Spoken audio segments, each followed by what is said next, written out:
Pathway Studios in Johnston proper. You are live from the path.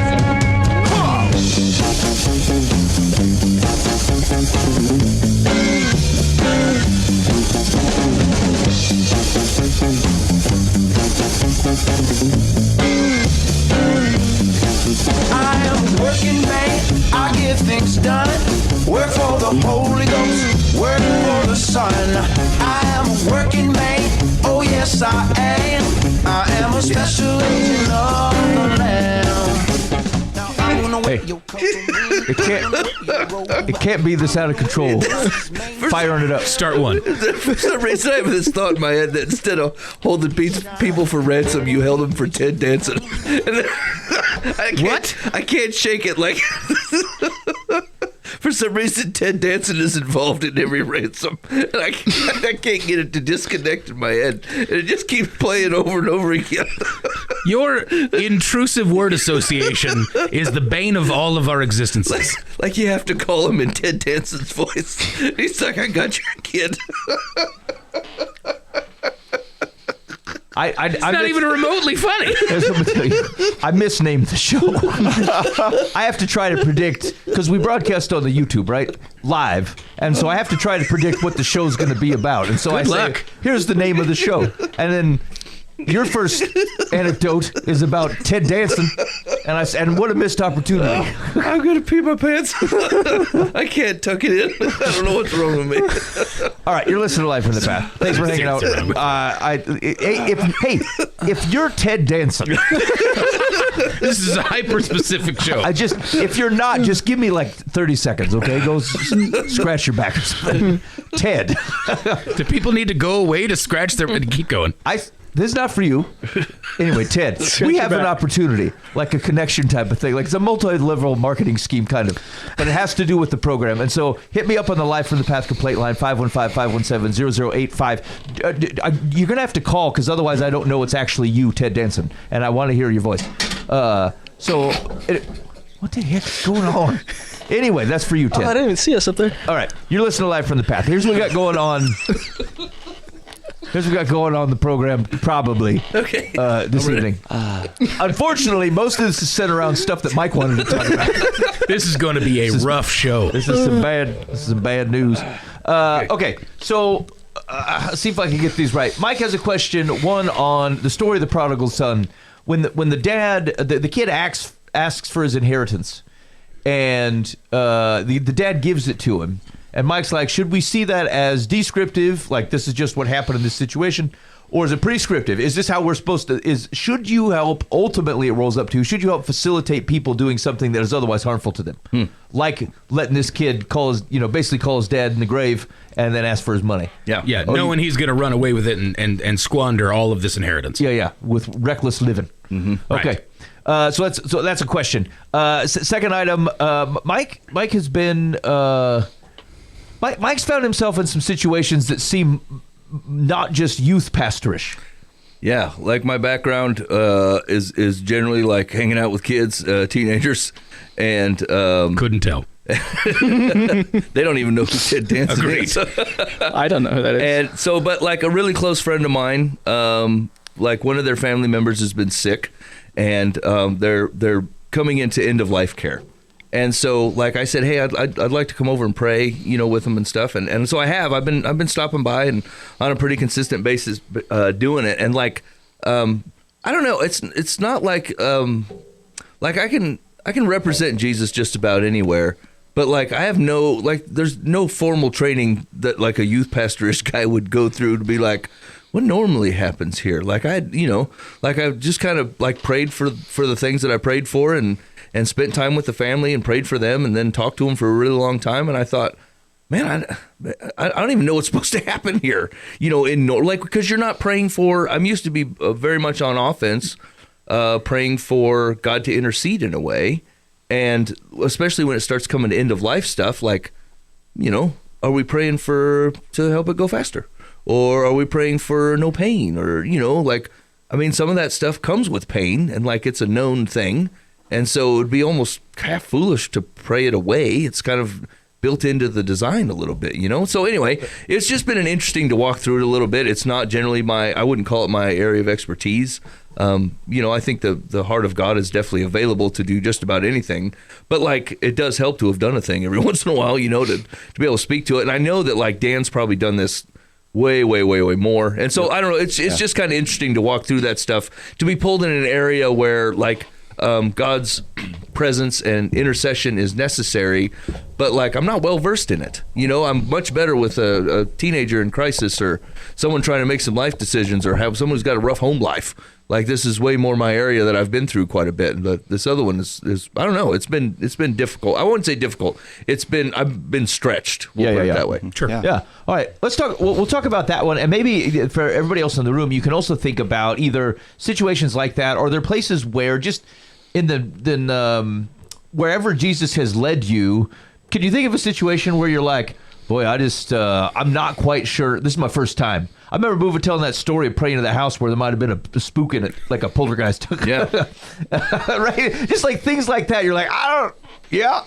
I mean, I'll go in there and say a couple things, you know? Yeah, right. Okay. Hello. I walked in there like Pee Wee Herman. It was Yeah. creepy. Dude, don't be talking to it like the sons of Sceva. That's true. It's squash. Yeah, stop that.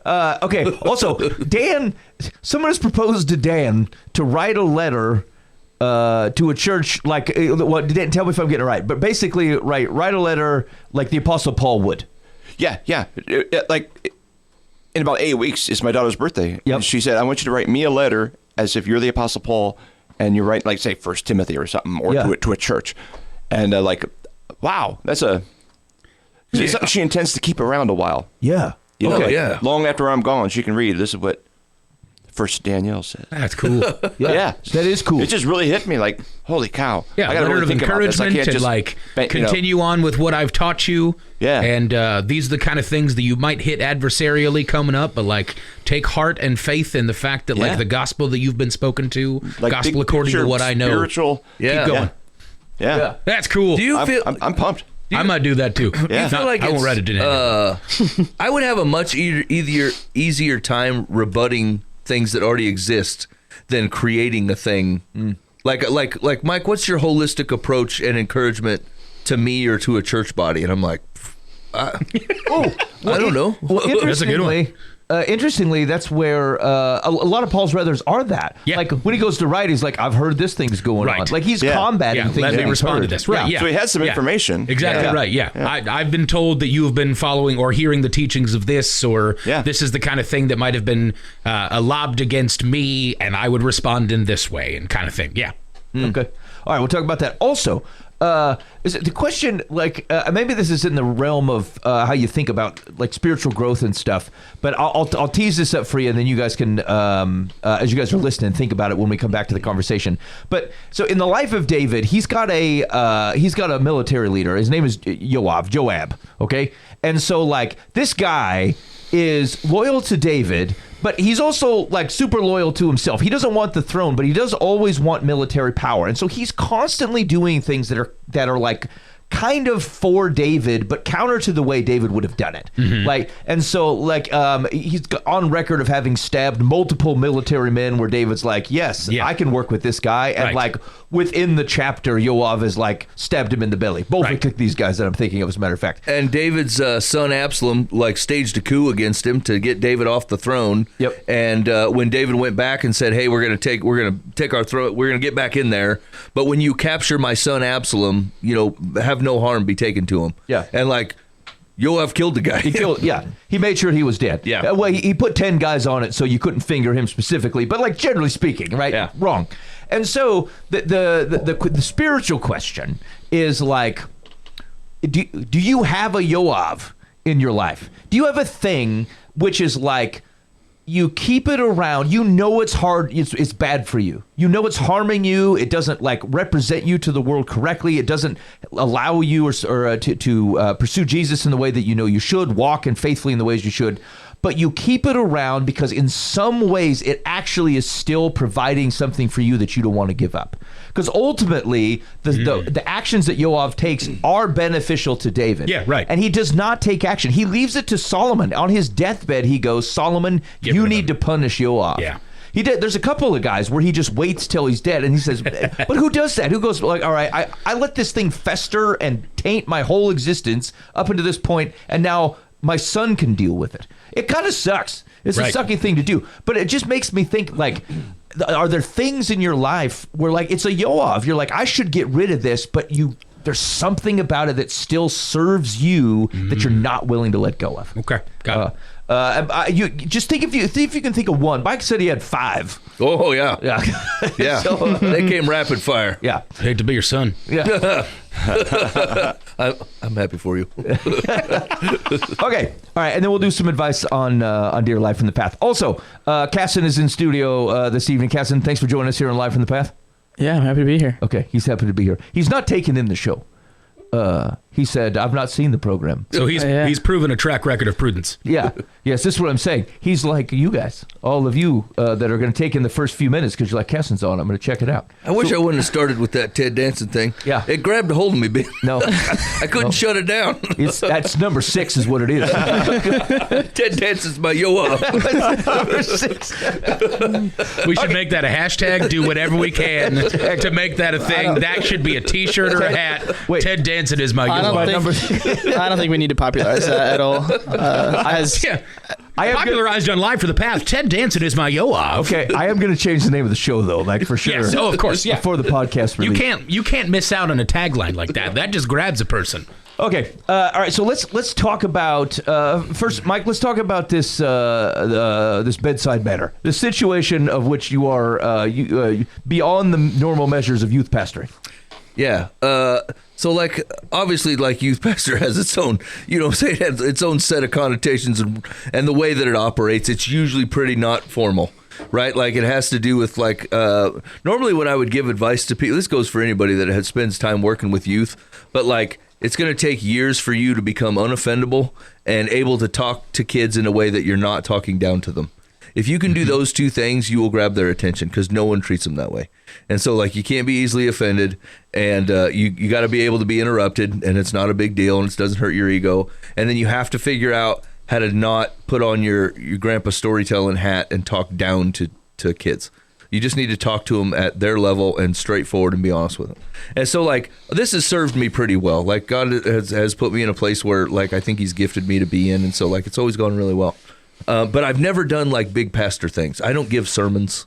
Do you know what I'm saying? Like, I teach a thing. I don't ever have a sermon, right? But very rarely do people, come up looking for me to resolve a conflict or, be part of I pray for people. I know the things that they're asking me to pray for. And I've been in a couple, 3-4 situations here recently where I've gotten in between and tried to work some things out with some folks. But like in general, like I teach, I bring, soda.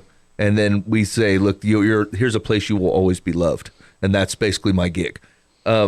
So like recently there's a friend of mine that their grandma was sick. And she came home to hospice at home.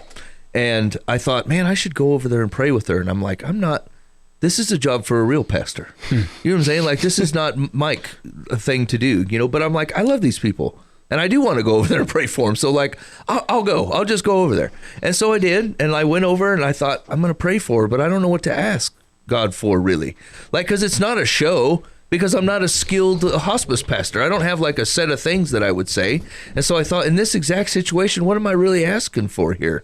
So, like, ultimately, I ended up praying for, like, peace, for her heart and peace for her thoughts, that they wouldn't be overcome by fear or of not knowing what's coming next, and that God would make her feel loved and hugged and comforted as he transitions out of this thing. But I actually didn't know how much of her own situation she knew, and so I'm like, this is the thing what I say out loud to God, but like, am I like spilling the beans here? Maybe the gal is not 100% sure that she's on her way, to meeting Jesus, and I'm like, this is just like really stretch uncharted territory for me. And I wasn't so like worried about it that I, wasn't praying. Like I prayed, and, I prayed with the family too for strength and energy for them. Because like caring for people that are passing away with an undetermined date, like it's just draining. And your whole life goes on pause while you concentrate on this thing. So I prayed for all that stuff, and so it was good. And I think, I don't know exactly. I just kind of prayed and then sat and held her hand and just listened to stories of, over life and all the great things that she'd been a part of, and talked to her kids and stuff. And it was great. Like, I don't have anything that I was really against it. But then I thought, like, I still felt after like day 2, day 3, like I just kept showing back up and praying some more. And I thought, is it possible they'd have been better served by a guy that has done this before, that has like been walked through this? Because I don't know what to expect. It's not, my area, And so I don't know. It's just real interesting to like feel God stretching in you away. And I know like there's always been one. If our family has a creed or something, or a thing that we live by, it's always the Foos always show up. So, like, it doesn't really matter if we know what to do or we have the resources to help. We always just show up a place. Like, whatever's happening, we can always just go, at least. We can at least be there. And so I thought, this applies, so I'm going to go. This is what we're going to do. And, like, it's been interesting to me. It's been what feels like a stretch in me. Because, like, I don't have to have a quippy answer. I don't have to try to come up with a way to relate the thing to whatever's going on at school and why your parents are the way they are. Like, it's just completely out of my ballpark. And so, I don't know. You guys been through this? I know, Dan, you said like you've been through this quite a bit. Yeah, many times. I mean, honestly, it sounds like you did everything right. I mean, it's much more important that you're there with the right heart than that you're there with the right words. Yeah. And you know that. I mean, she knew that. Yeah. I mean, you're being part of like one of the most holy moments in our life. It's you're about to shed the tent, and go to eternity. There's no like, hey, next week we're going to talk about, Ruth. I mean, it's like, are you ready? You're about to meet Jesus. You are about to open your eyes in the presence of Jesus. Are you ready for that? And then you kind of go from there. If they're like, crap, no, then that's a conversation of, well, let's get you ready. Yeah. And if it's like, yeah, it's like, man, you're going to have some discomfort because that's our body. Your body's going to fight this, but your soul's about to soar. I mean, you're about to go to a place. All that pain's going to be gone. Every tear is gone. Everything. You're about to be in the presence of Jesus Christ, and that is just a holy time. It is a great honor to be able to be in that position, to be able to guide someone through that, and it's a blessing to them. You know? Nothing matters anymore to them. They don't know, but there's no car payment. There's no, or if there is, they don't care. I mean, right. All the stuff. The calendar's empty. We're not talking about next Christmas. It's. I'm not ready to be Jesus. Yeah. And you were there as a believer who understands where she is going, and to be able to say, this is great, and whatever you pray for, it doesn't, I mean, I think you're all over it. It's an interesting thought that, like, I guess it never occurred to me that I don't think in that realm very often, because almost all the things that God has me involved with, like, are future things that I don't know how it's going to shake out, right? Like, all of youth ministry is just saying a bunch of stuff and true God things and encouraging and loving, and then go, maybe you'll figure this out when you're 30. I don't know. Like, I only get you for 3 years and then you're gone, and maybe you keep in touch, maybe you don't. Like, I don't know what's going to happen. Where, like, walking through the process of dying with somebody, like, I know what's going to happen. Like, there's a finality to it that, like, is not found anywhere in the things that God has already, like, asked me to do. So, like, I guess, like, even you saying, like, where she's going to go, like, I know that in principle. But, like, I don't know that I've ever spent any time thinking about it in practice, because it's not ever been a necessity for me. Yeah. I'm like, there's always like 40 years worth of life left, as far as I know, and most of you are going to rebel for 10. And so I'll be lucky if I see you when you're 30 and God finally said, that's enough. Come back home, son. And so, like, it's probably even more of a stretch than I'm thinking, because, like, I've put zero thought into that, Yeah. I do think... I think it gets to something else that we were talking about before the show started, which is like being a believer or a pastor as a role versus as a presence. So, like, I suck at weddings. Weddings are not my deal. I do them every once in a while, but, like, I won't do them just for randos, because like I will fail them for sure. Like I'm only the right guy to do a wedding if you like really know me and you really wanted me to do it, because it was me. Yeah. And so, but the reality is that like that's the pastoring part. Like that's the relationship part. I remember, and I think I told the story on the show before, but there was someone who was talking about their grandma. It was somewhere in, I think, my wife's side of the family, and their grandma was dying, and they're like, okay, well, you know, we're gonna have the pastor do the funeral, but like we don't really want him to talk about all the Jesus stuff. I'm like, well, what the heck are you having a Christian pastor there for? Like, it's just that's kind of what he's What going else to is do. there? like any rando can stand up there and go, what did you think about, you know, Norma? And like walk you to the gravesite and sign the stuff. Like this is not it's not a role. Like if you want a pastor because of what the pastor believes and what they know about your family, and like that's the thing that you actually need there.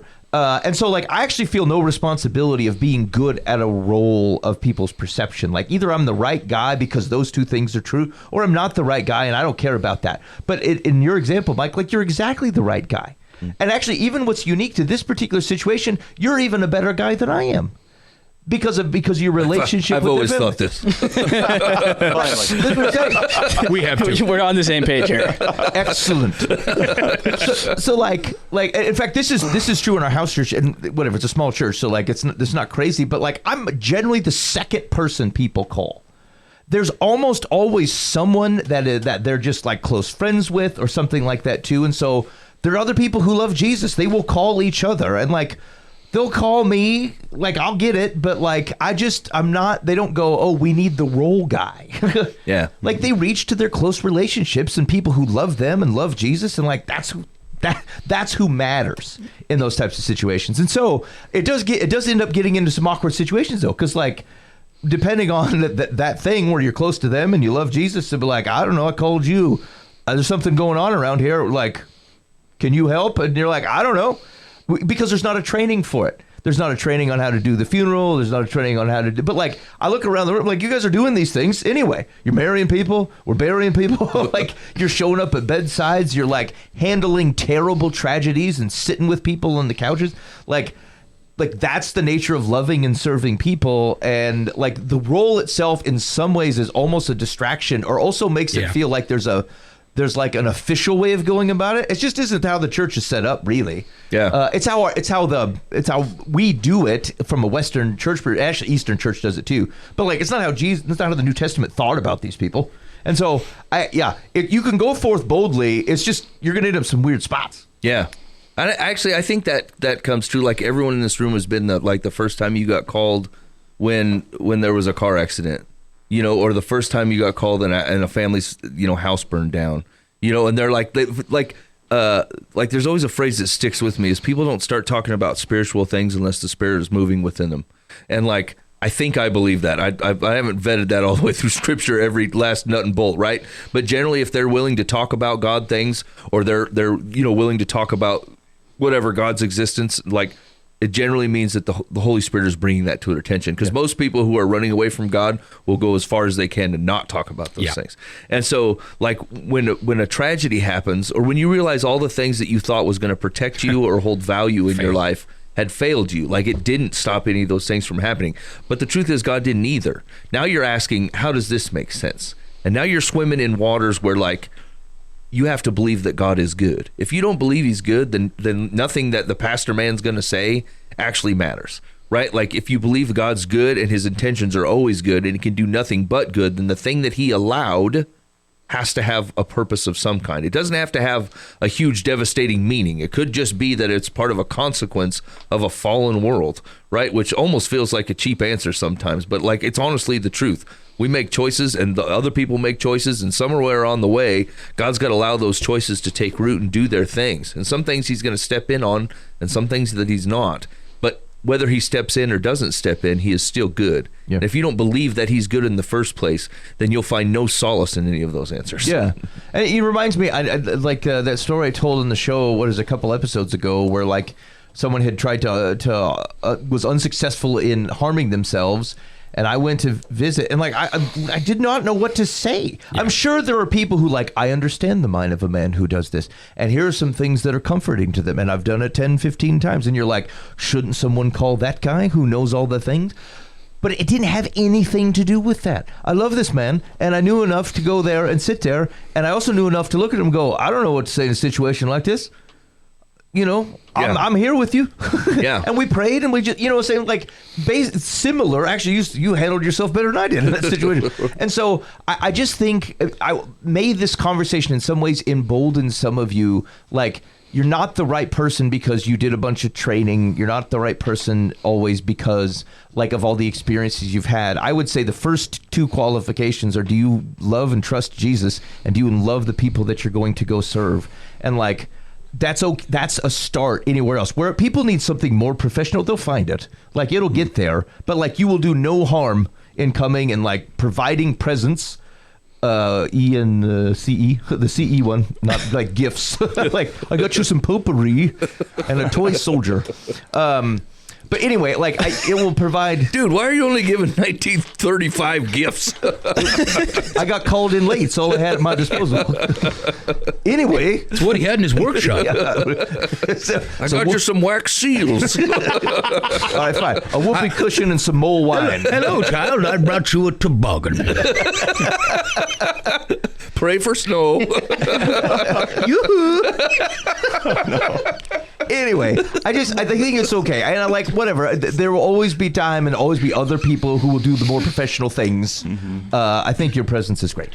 I've been at so many times when you're toward the end, and they know they're toward the end, but they don't want to give up because they know they have loved ones there. And I don't know how many times I said, you know what, we've talked in front of them and stuff. They all know like we're going to miss you and we love you so much, but it's time for you to go, let go, and I'll pray. And it's kind of like, I don't know if I have this authority. I don't know. I don't know if I have anything. I'll say, God, that's exactly what I would be thinking. Yeah. God, I have no idea if I have any authority in this, but I'm just saying we're just releasing His Spirit. And I don't know how many times I prayed that, and within an hour they're gone. And I just like, I slowly would walk away and think, I don't know if that's because I prayed or because I just could tell it was the time or what, but they were ready too. Yeah. It's just You're like a Kevorkian. Dan, I'm not calling you to my bedside anytime soon. Hey, if Dan Reaper shows up, move. I can tell. It's a flu, Dan. Get out my house. I've got a relatively fine cough, Dan. We can tell you're holding on for us. I'm here to elevate things. You can let go. We've let go of your spirit. And I'm like, no, Dan. Dan's here to take it to the max. I want to build off that and step back a little bit to the training from Ben. I had to set the scene a little bit. It's been a long time since I told this story, but I was a camp counselor. Well, rather, I was 10 or 11, invited with the camp counselors because my sister ran the camp. And the day before all the campers get there, the counselors go out to the local nursing home to pray with some of the people, to play some games with some of the people, but I'm 10 or 11 at the time, and I think a nursing home is hospice care. So I'm there and I'm praying. But so we're going around rooms and we're praying with some of the elderly people, and it's a good time. But I'm on a roll. Third or fourth time I'm in there and praying with these people, and I'm praying for this lady, and we've got a circle of counselors, maybe 6 or 7 of us, and I keep calling myself a counselor, but I'm definitely not. These guys are all 18, and I'm 10 or 11, and I'm praying for this lady, and she lets go of my hand. Like I said, this is my 3rd or 4th room. She lets go of my hand, and her hand's raised, and I have no idea what's going on. And I'm gonna slap me. I've got to stop in my tracks, and somebody else finishes the prayer, and then we leave the room, and the other counselors asked me to not pray in the next room. I was like, what? I'm on a roll. I just got done with my 4th room. What do you mean?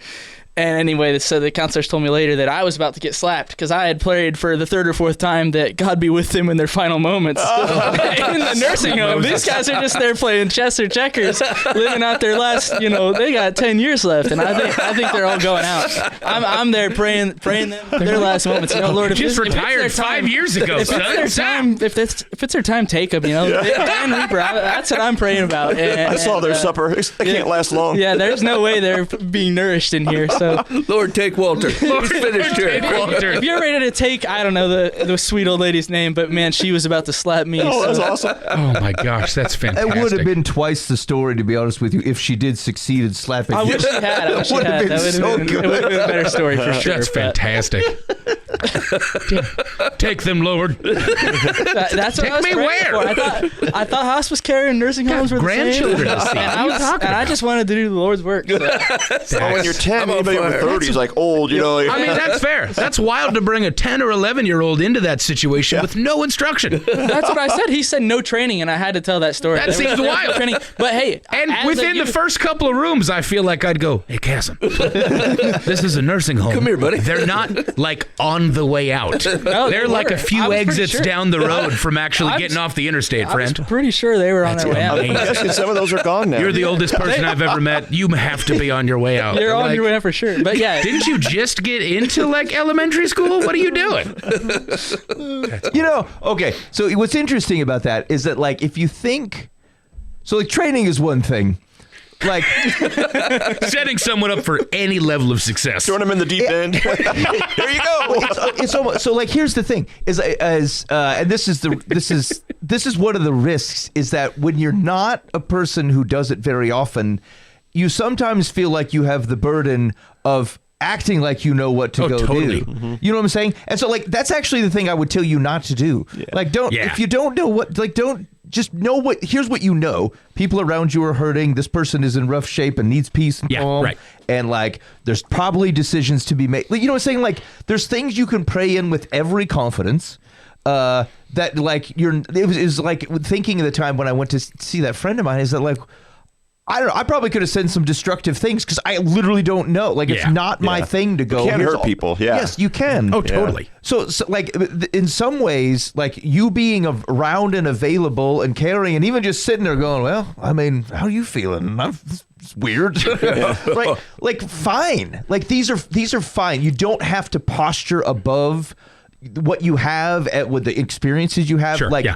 that's the thing where, like, you're just not required to step into your perception of the role. What you should do is what you're capable of. God will give it to you. Yeah. He'll give you the ability to behave in those situations what is appropriate. Don't feel like you have to fit a mold. Like I'm saying, they'll find someone else to say the last rites, like whatever. Like, there's other people to do it. Yeah. I don't even know what the last rights are. And I don't know. Yeah. You have the right to remain silent. You have that's Miranda. Now kick rock, You have the Methuselah. right to, from now on, you are going to be silent. Yeah, something like that. I can't remember. All right, you're listening to Live from the Path. Let's see, Dan. Okay, I'm struck by this. Write me a letter. Oh, yeah. Like from the Apostle Paul. Yeah. And so, like, Are you when going to you start hear- with I, Paul, an apostle for the Lord Jesus Christ? Wait, are you going to have someone else, Sylvanus, write it for you? Ooh, maybe Can so. I be your Sylvanus? That sounds like fun. I'll be your scribe. Let's put some actual thought into that. Like, that has to be conjure up a lot of things. And so, without having to answer exactly what you might put in a thing, Yeah. like, what's been rolling around your mind in reaction to that? Yeah. I mean, I guess I've just, because it was like a few hours ago I got this, and I was talking to my wife, like, whoa, this is big. Like, we got to put some thought into this and really do it. And let's put some general ideas, big picture, like some family things, some things of faith, some things of like a charge to this is the direction you should go, spiritually.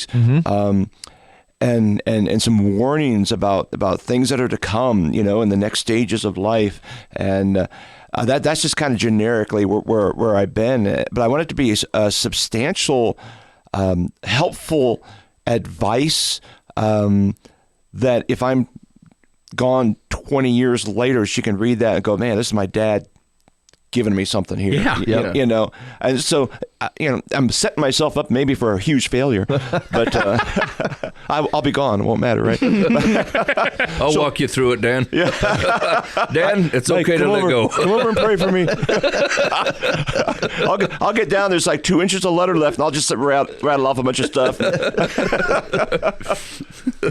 Just like Paul. Yeah, so I don't know. That's as far as we've gotten. We haven't like spoken, my wife and I, other than, hey, we should do something. Yeah. And that's where we're at. But What a cool request. oh, I love it. I know. I mean, It's insightful. yeah. What I don't know, like other fellows in the room, when you hear a request like that, like where does your mind go to? Yeah, I'm not the right guy. Isn't there a professional?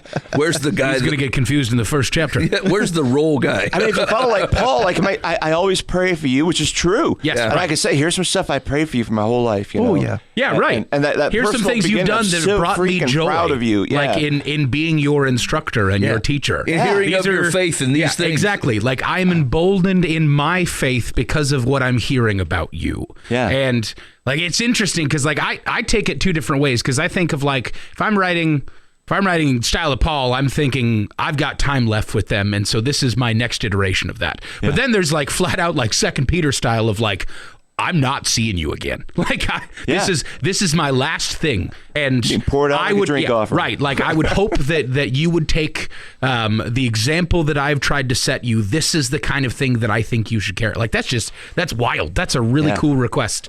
And I think it's super interested to see what you land on. Yeah.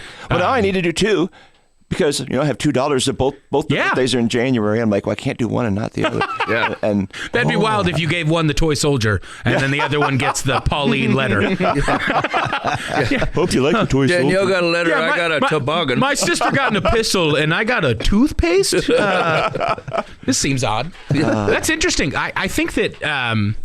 Oh gosh, I'd want to set the record straight on some things like that. I would hope that in my last in this thing that I know they're going to be reading forever. Like one, set out just a few staples of like exactly who God is to me, like exactly who they are to me, and what I would hope would be translatable for their life as well. Like the kind of things that someone's 10, 20 years my junior that like.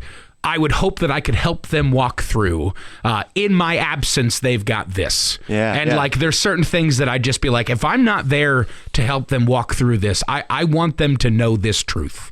Like I want them to be so solid in like, this is how my life is described by myself because of what I know about my father and what I know about what my father knows about me kind of stuff. And it's like, oh gosh, that's wild. Yeah. Think about it like the words that Paul used or that the Holy Spirit inspired Paul to use, like the descriptors of who God is and how he acts continues to be the foundation of our faith 1,000, 2,000 years later, right? And so, like the weight of that like I have to describe God accurately, and like he can't just be my ex.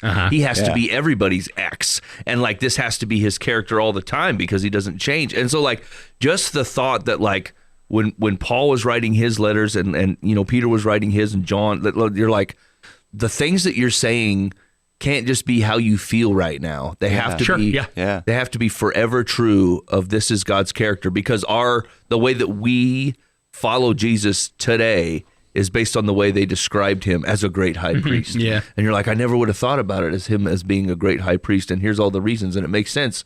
But like if you never would have said that, I would never thought of it. You know what I'm saying? Because it was given to me. And all the words that I'd try to use in a letter are probably like half stolen from all descriptors that have already been said, so like the whole thing, just like if I think that's okay, right? That exists within some of the letters we have in our Bible. Yes, and it's definitely okay, right? Like, but like the thought to me is like I guess I never considered like if God qualifies the people that he calls to write like if you felt like you can't do this because the Bible is real clear about you not adding to scripture, but like if God's like, look, I'm putting out a new edition. I want you to write a letter to America, and this is and I want you to tell them about me.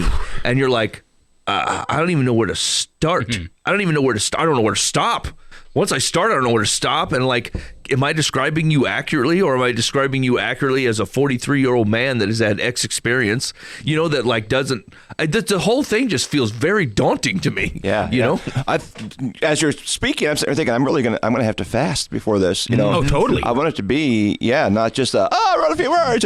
I'll probably have to handwrite it. I'll probably take a calligraphy class. So You got a month, Dan. It's January. I need some special paper too, I guess. Obviously, gonna have to have. Does anybody have papyrus?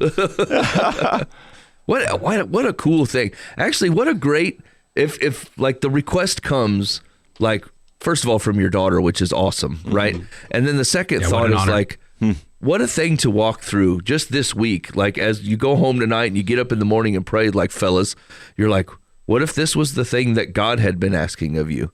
What would you say to even your congregation, to your group of friends, right? Like, write a letter to your group of friends that explains whatever, your faith or like who God is to you or who God is in general. You're like, I've never been asked to put it so succinctly. And for something that could last longer than a conversation that I couldn't fix in the next conversation. Like I was careless with my words in a way that wasn't lazy, but like thought it sounded all right at the time, only to think about it later and go, I'll correct that tomorrow. That's no good. You know, and like Paul's like, it's written, it's done, send it.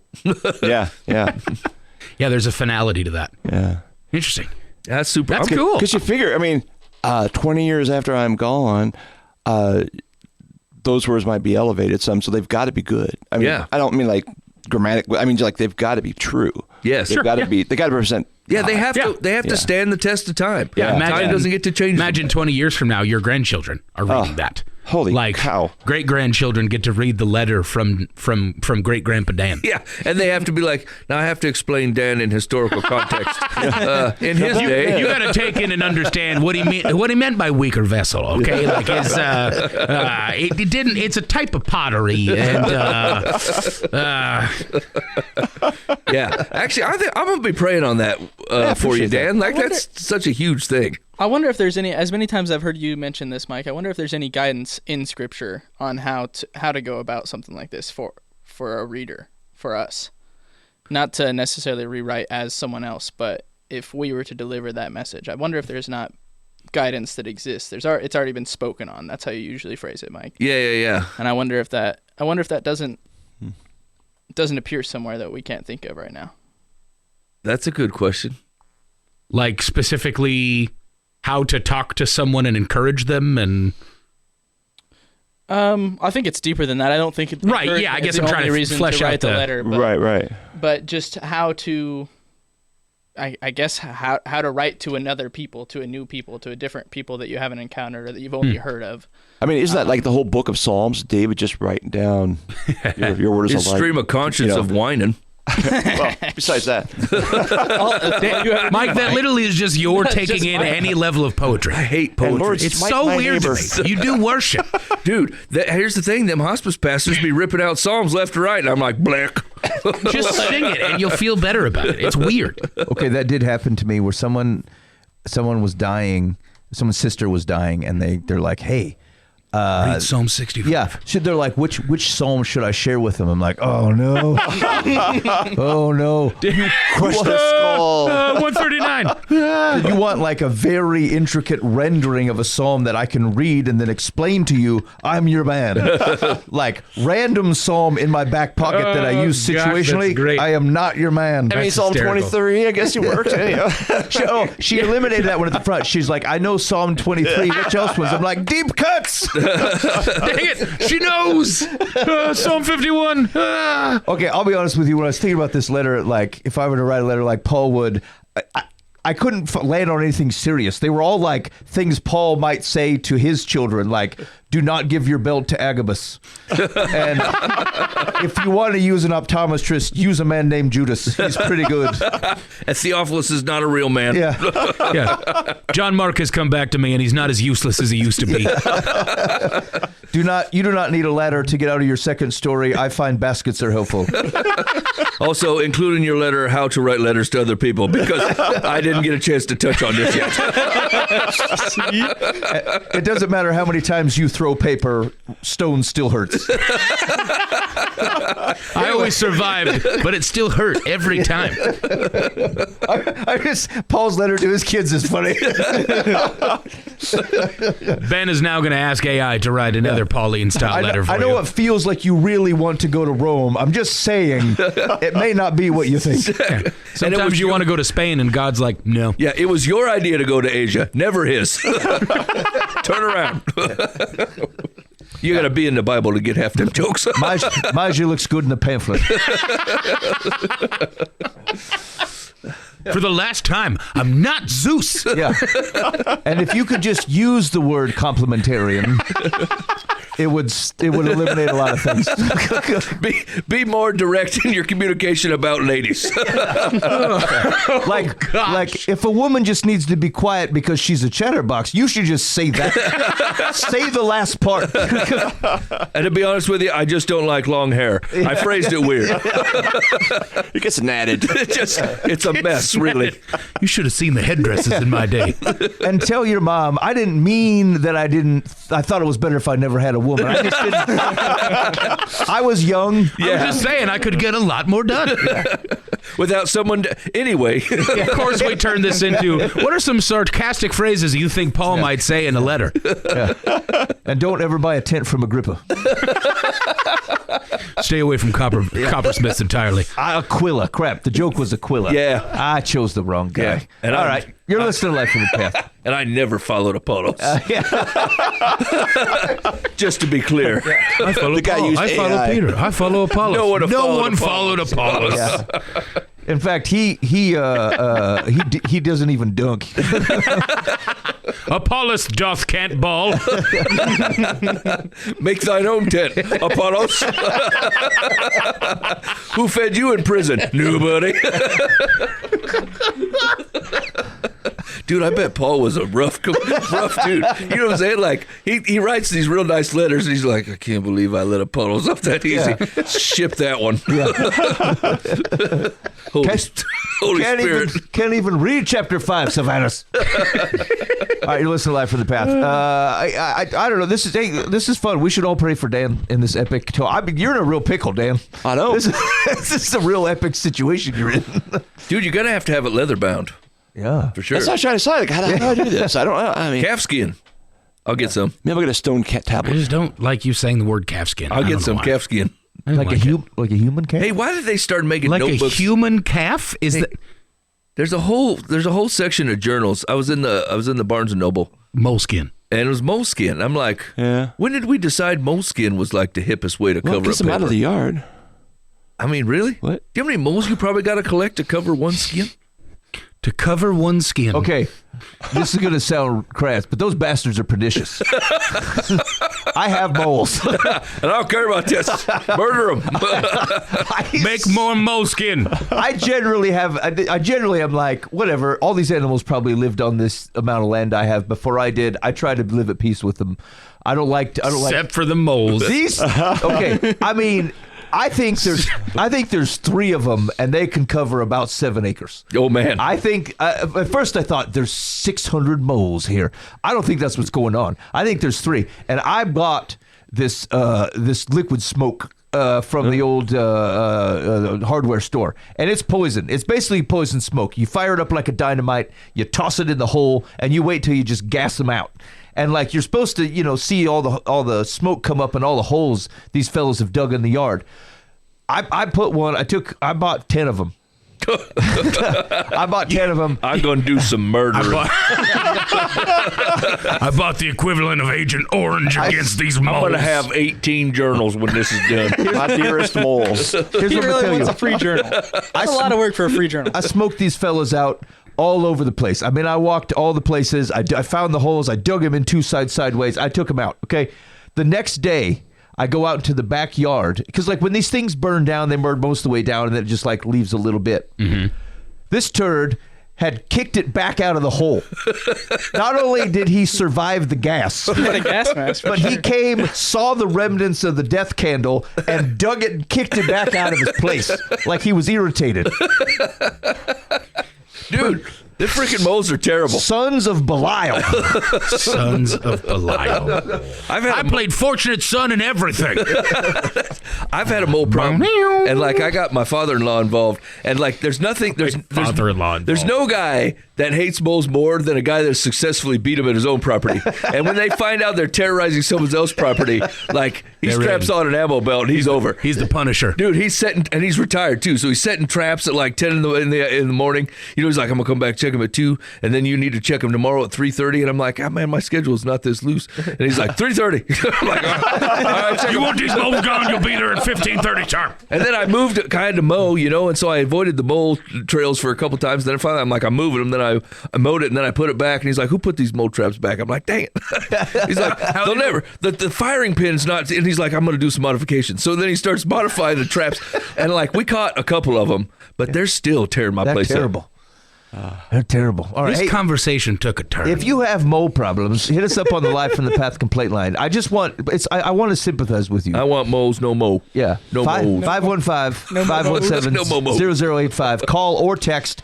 And Hashtag Mo No Mo. And if you could be specific, though, if I don't want you to just say, hey, Ben, I have a mole problem. I want you to be specific that it's lawn, like a lawn mole. Yeah. I don't need to know that you got 7 hairs on a bright brown sitting on your left arm. Hey, you ever tried to burn a mole off, like a body mole, with oregano oil? No. Oh, Nail clippered one off. Yo, that's barbaric. yeah. I didn't Holy know. cow. I didn't know it could get worse than the oregano oil burn. Guys is like, I sawed one off. Yeah, Butcher Seville I style. just bite mine off. you should have said, hi, I'm Caston. I'm a Visigoth. So get some grub killer. That'll get rid of your moles. Wait a minute. What happened then? Like, was it fine? They, Huh? Yeah, I'm chilling now. as far as I know. Wild. Some people say that Wild story. after murdering. Chilling now. Yeah, I mean that was Mole's 10 years dead. ago. It was rough then, but I'm kind of at my leisure. I got a third arm growing out my back. I mean, I got to feed it. I claim it on my taxes. I call it Bernie. It's a vegetarian. Something seriously wrong with all of you. Okay, I want the sweet greens, Mike. Okay, you're listening to Live from the Path. Sweet greens. Anyway, We need another question. We need a new question. that oregano oil, it don't work. Like the Oregano oil? It just hurts. yeah, somebody told me you could burn this thing off with oregano oil. I thought you have to like freeze them. I mean, that's how a doctor would do it. But if you got to go to I thought the that was a wart. That's a wart, yeah. this is a Did they do that with mole. moles too? You're supposed to go and Flawless have 'em- skin, fellas. I don't know what's up with you guys. I put my elbow in the freezer for 6 hours. I'm trying to get rid of this thing. Did nothing. They're sweet greens. I don't understand what's happening. Did I miss a part of the joke that the sweet greens thing is happening? Pitt has turned his bowl into a talking member of his body who only demands sweet greens all the time. He's a vegetarian. It's a feed me Seymour situation and it only wants greens? You're sleeping and Let me Pitt's get bowl them is like greens, sweet Ben. greens. Sweet greens. Let me get them carrot tops and broccoli greens. Carrot tops. You have the carrot. I'll take the tops. All right. Just a sweet. All right, before we give out some advice, let's talk about this Joab. So the question is there something like Joab to David, something that is like it's pernicious, but you can't seem to get rid of it because it has a value to you. So I'll give you an example that we talked about yesterday. So like anger's one. Anger's a good example. Like anger can totally be your Joab. It's the thing where you're like, it's poisoning you from the inside. You're pissed at the world. You're pissed at some situation that's going on, something someone did to you, something you did to yourself, whatever, and you're mad about it, and you know you should get rid of it. But being angry also can it serves a purpose for you. It makes you it's kind of an exciting emotion. It feels like you're living. Two, like you can hold on to it for the means that like I don't know what to do with injustice, and so I'm going to hold on to anger, and it somehow feels righteous to be able to do that. And so like frankly it serves you, and it's safe. It's more safe to be angry oftentimes. Compared to being super risky to forgive to not embrace the world in such an angry manner. Because like that defensive nature protects you in some ways of getting hurt in the same way, of being riled up in similar ways or whatever. And so like, you know, not to over spiritualize it, but as an example, anger would be one where you're like, God told you to let this thing go. It's not healthy for you or the people around you, but you're not doing it because it still serves you in some way. And you just don't it's too risky to get rid of it. So like that'd be an example of a Joab. Mike, you said you had 5? Yeah, mine all came up. List all your problems, Mike. Mine all came up once as a package, and here you go. Here's where you can see into the mind of Mike. Mostly, like I'll cut it to the quick here. the things that I thought of are all things that I am worried about giving up because I don't believe that God will replace them with something better. Ooh. And that's why they continue to hold. Ooh, that's a really good, just to tie that into it, that's a really good Joab example, because like the question is like, for all that David have seen, right? Like he still relies on this man to do his dirty work and not going, God made me promises, I trust God will keep them. I will get rid of this man because he does not represent Yahweh, and he refused to do it. Yeah. Yeah. Yeah. And like, I mean, if you want some solid examples from my life, I've always known like the things that would fall into that category for me is like substance, like nicotine. Like I have a nicotine habit rolling most of the time, right? And like it's not that others haven't succeeded in getting rid of it. It's not that I haven't wanted to get rid of it, but like to my core, I use it for comfort. I use it for stress. I use it for a break when I need time to just sit and think. And like all of it equals an avenue where I think that if it was taken away from me, those things wouldn't happen. I would not find comfort. I would not find a break. I would not find time to just spend 5.5 minutes burning a Bronson or something. You know what I'm saying? Just thinking, like finding a Sabbath rest in a day to pause and do this thing. And like, I can tell you logical reasons why, like there's plenty of things that could replace that. But like, I think if you got down to the root of it, I can't imagine my life without it. That's what an addiction kind of looks like, is you're like, if I lost this, what then? What now? Right? Like, what are you going to use to replace it? Chewing gum? Right? Like everything that I think of is a terrible replacement for it. Like even the things that they're going to offer you, like, you know, chewing gum or having suckers or whatever. I'm like, what a thrift store attempt to replace the genuine article. And the genuine article is doing the job. Mm-hmm. So why would I want to get rid of it? Yeah. Right. So, but the truth is because I don't believe God's going to replace it with something better. And so I'll keep holding on to my things. Same thing's true with like, my wife will tell you this, like the thing that I'm most addicted to is convenience. Like I don't care about food at all. I don't care what it tastes like most of the time. I don't care if it's good. I don't care about a high quality of it. I don't think, man, I could really go for X right now. Like I have no care about food. I just want it to show up, eat it, and be gone. Like I don't want it to take very much time out of my day. And so I don't enjoy food or sitting down for meals. So that equals I stop at gas stations all the time. If I'm thirsty, I'll stop. If I'm hungry, I'll stop. I just want the hunger to go away so I can go on with my day and do the other things that I want to do. And so like it's missing a deepness of appreciation that God has created, both in the way that he provides food and like sure out convenience that like there's nothing that's stopping me from going and having exactly what I want within 5 minutes. Yeah. I'm within 5 minutes of a gas station at home or at work or anywhere I want to be. So like I don't suffer or even stretch in a way that goes, if I want a Dr. Pepper, a Coke in a can will not do. I'm 5 minutes away of getting what I want. I'm going to go get it. Right. And so like there's a thing in there that goes like it's very self-serving. And if I were to just like have the stuff that's available, like I think what's God going to replace Dr. Pepper with? Right? Like that's just so stupid, right? Or fast chicken tenders. I could be hungry for the next 25 minutes while I drive home, or I could stop being hungry right now and still drive those 25 minutes. And then when I get home, I can start doing work, you know, like, or go play with my kids or talk to my wife. So it seems stupid to spend any amount of time on it.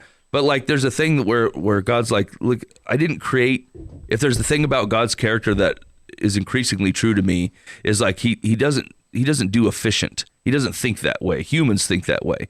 But like he doesn't do efficient, and he also does very deep things. Like he says, if you're going to drink wine, drink good wine. If you're going to eat, if we're going to have festivals, we're going to have a lot of festivals, and you're going to save money up for them because they're not going to suck. They're going to be awesome festivals, and we're going to party for 3 days. You're not going to take a half a day at work and remember how great a harvest was. You're going to take a week off, and we're going to celebrate this harvest that showed up. And God's very intentional about that. And so actually that drives the what probably adds on to the other three is like a lack of intentionality in just about anything. I can't be held accountable to things that I don't agree to, right? So like if I were to say, hey, I'm going to start getting up at 5:30 in the morning and reading my Bible, if I don't say that out loud and I just happen to do it, then that was a win. But if I don't happen to do it, I didn't fail at anything, so I don't have to do anything. It's serving me not to be intentional. Because then when I fail at it, I can't be held accountable to it. Yeah. And so that's true. Where then sometimes my Bible reading will just go missed. Because I was doing good God-honoring things throughout the day. And I think, well, I was doing good God-honoring things out the day. I miss the Bible reading, not a big deal. I miss my time with God. That's not a big deal. He's not mad. And it's true, he's not mad. But I also miss that time out with God. And so like that starts to add up after a while. And it was all because I wasn't willing to hold myself with some intentionality that says I'm setting apart time. 5:30 happens to be the best time because it doesn't conflict with anything else, right? So that's why it works. But like if I leave it up to chance or I'm not intentional about it, then I don't have to feel like I failed at it or I screwed something up. Yeah. And so like it's serving me. Like that way of thinking serves me in a way where I don't have to feel responsible or hold myself accountable to a thing. And so like when I said 5 things, it probably is 5 things. It's probably 10 things, honestly. But like they all come from those 3 things. It's one, I don't think, I don't believe God's going to replace it with something better. And like, I know that's a lie. I know him well enough to know that that's not true. And then for sure, the life of convenience thing and the thing where I don't live deeply. These are all things that like God is trying to stretch in me. And like, I know this because we talked about it a little bit at church on Sunday. And it's been living in the back of my mind today. And then somewhere around like noon or something, like that, the verse for the tithing thing came into my head and it's like, test me on this. You don't think I'll replace it with something better? Test me on it. I'm like, boy, did he throw a gauntlet now? Because now I'm going to be like, no, I'm not going to test you on it. Or like, do what he said. Test him on it. Give up all the things. And let's see what he replaces him with. And like, wouldn't that be a cool thing to see? The thing that I'm most afraid of and the thing that I don't want to let go because I don't trust him to do it. He goes, test me on it. Throw it out there and then watch what I do. And I'm like, now I have to do it. Now I'm like wishing Ben never would have brought up that stupid Joab thing because now I'm gearing up to have to dump a bunch of stuff that I don't trust him to fix. Yeah. Yeah, I think that's whatever. You don't have to share. Like everybody doesn't have to share something. It's just something to think about. Like, and I think especially in the context. I think maybe Casson was talking before we started the show. Like in the context of spiritual growth. Like it's a question to ask yourself because like some things are easy. I should stop. You should stop murdering. You should. Stop looking at porn. You should stop like mistreating people around you. Okay, fine. But like a lot of the things that are blocking your ability to walk faithfully with Jesus and enjoy it are the things that in some ways will feel a little bit righteous. And the anger is a really good example because like you could easily go, look, I'm angry because there's injustice. Oh, okay. But like, what did you just stopped at the anger part. Like you didn't actually do it. You felt righteous about the feeling. And then you got risky about letting it go and forgiving somebody so you could get hurt again. Like I get it. But there's a reason Jesus gets at these types of things. And they're just harder to find. And so if you're just looking for the obvious things that are going to fall on the Catholic list, like the 7, I mean, okay, you're like, I think I'm feeling pretty good about this, but like we're actually more likely to start to be consumed by these types of things. And you're going to find that your growth spiritually is going to stagnate because it's like you've got weights on your legs. Yeah. And it's these types of things. Yeah. I feel like you're brewing something. I am. I don't know. So it's an interesting thing because like my food has always been my deal, right? Like I've always been a big guy. You guys have known me for half my life by this point in time, some of you more. I am not at the level that I once was. Like I'm not catastrophically addicted to food like I once was. Like I used to not be able to go, I think I've talked about it on the show before, I would not go 5 minutes without thinking about fast food. Like I couldn't leave this studio without stopping and getting fast food from multiple places on the way home. And like I don't do that anymore. I haven't eaten fast food. As a matter of fact, Mike, you're the only reason I've eaten fast food in the last 9 months. Did you eat it? I did. I couldn't handle it. Okay. I was so mad. Mike. I wasn't mad at you. I was mad at me. Quick sidebar, Buva had surgery, and I went to visit him in the hospital, and like I forgot that he was not eating fast food, so I brought him a Baconator from the Wendy's, and I'm like, that hospital food's got to suck. This would be awesome. But he's like, I don't eat fast food no more. I'm like, I'm a temptress. No, as a matter of fact, I'm going to call you out in front of that because I said, Mike, I don't eat fast food anymore. You go, well, you didn't buy it. And I went, no, man, like I don't eat fast food at all anymore. And he's like, well, it's not that big of a deal. It's surgery day. I know. That's exactly right. And then you left it in my hospital room. And then at 10 o'clock at night, I scarfed the whole thing down and it was cold and gross. And I was like, I hate this. I'm so mad that I did this. I was so mad. Not at you. I was mad at myself because I should have just thrown it away. Anyway, like it doesn't have a lot of hold over me the way that it once did, but it still has a stupid amount of hold. Yeah. Like if I'm looking at my life categorized as one that is like bought for a price by Christ, right? Like I have been redeemed and restored and my life is supposed to look like it's being sanctified and I'm walking closer to my Father than ever before. One of the places that this has not permeated into is this space. And like it's not as bad as it once was, which is enough for me to go, well, I mean, okay. Yeah, this is probably all right. I'm not as bad as I used to be. Like I used to go to Chinese buffets by myself, and like I would eat them in shame, and I would feel bad if someone noticed me. Like literally, it used to be rough. Nowadays, I'm like, okay, I probably ate a little more than I should have. Or I went to the gas station and ate some food at a gas station. When it wasn't like in between meals, I got 8,000 calories. It was like I was hungry and stopped at a gas station for a meal versus going home and cooking. The problem is it is very much so that like it is a lack of legitimate control. Mm-hmm. Like it is a lack of legitimate control over this thing. And it is undoubtedly something that God has tried to call out of me. And I've said no. Yeah. I have flat out said no. I've gone, it's not as bad as it once was, so I'm going to make up excuses in this, and I'm going to be fine with this. But like when I'm at my lowest, the thing I turn to is food. Like before I run to my God, I run to the comfort of the food relationship I have. And I make concessions for it the way that it exists. And it hit me like a ton of bricks within the last few weeks that like I find myself teaching about my Father to people that are like struggling all the time. Like I find myself in those positions, and I don't feel right about what I'm talking about sometimes because this is in the back of my head. Like I don't feel right and I feel hypocritical, not to the point where like I would go, I'm a sinful person. Like, yeah, I get that. And I'm never not going to be, but this feels like downright a rebellion. Like this feels like God said it's gone. And I went, no, it's not. God said, this is out of the way. I don't want this anymore because it's stopping us. And I just go, yeah, but like, I love it. And I'm going to keep this thing in. And so like, it is a Joab thing for me because like, it stops me from going off deep ends at times. Like way more than I'll run to God when things are bad. I'll run to food and it's enough to take an edge off. And then I can look at life normally again and things are fine. I'll run to a store and get food that I shouldn't get, whatever that looks like. It's not as bad as it was. And so I say it's fine, but it flat out is it's an idol. It is like, I run to this before I run to my Father, and that is unacceptable. Mm-hmm. It is unacceptable to be in the space that I'm in, to be in the position that I'm in, to be in the place where like there are people who look up to me and hold me responsible in certain ways, rightfully so.